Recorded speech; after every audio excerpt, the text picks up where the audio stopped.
Hello,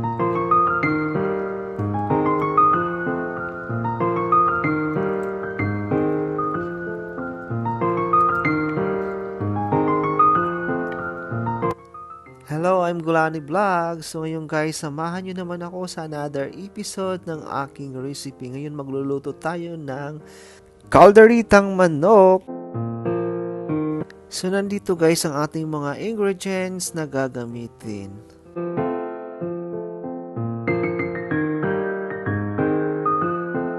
So tara guys, magluluto na tayo. So unang gagawin natin guys, magpainit tayo ng kawali at kapag mainit na ito, ilagay natin ang ating mantika. Isunod guys natin ang ating sibuyas, haluin lang natin ito at isunod din natin ang ating bawang. After natin guys magisa ang ating bawang at saka sibuyas, ilagay na rin natin ang ating manok. So haluin lang natin guys ang ating manok, kantayin natin ito hanggang sa mag-iba ang kanyang kulay. Ilagay na guys natin ang ating paminta at lagyan din natin ng kunting asin.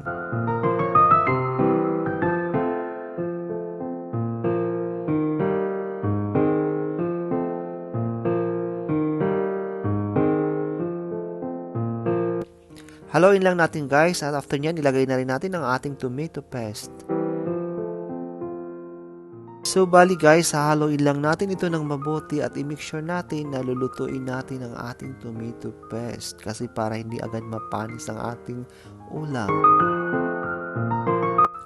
Kapag nagmamantika na guys ang ating manok, maglagay na tayo ng tubig. So kayo na bahala guys kung gaano karami ang ilalagay ninyong tubig.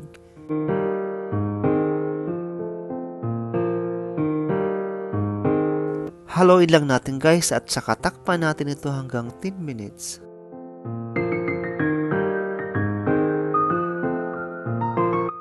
After 10 minutes guys, buksan natin at ilagay na rin natin ang ating pineapple.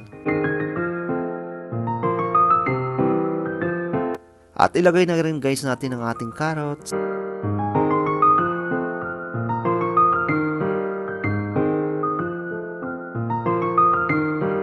Haluin lang natin guys at ilagay na rin natin ang ating pineapple juice.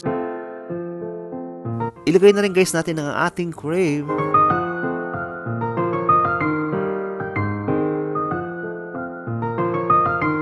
Haluin lang natin guys at ilagay na rin natin ang ating chili powder.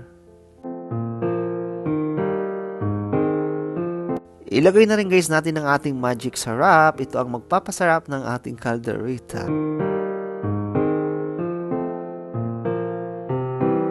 So maglagay tayo guys ng kunting sugar at ilagay na rin natin ang ating oyster sauce.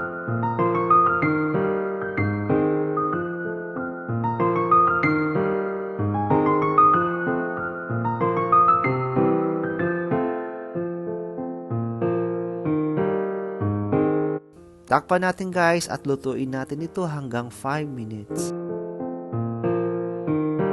After 5 minutes guys, buksan natin at ilagay natin ang ating queso. So ito guys ang ating last na ilalagay.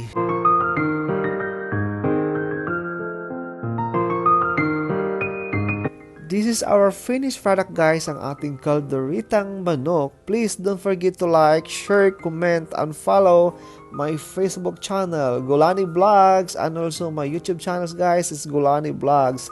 Thank you so much for watching.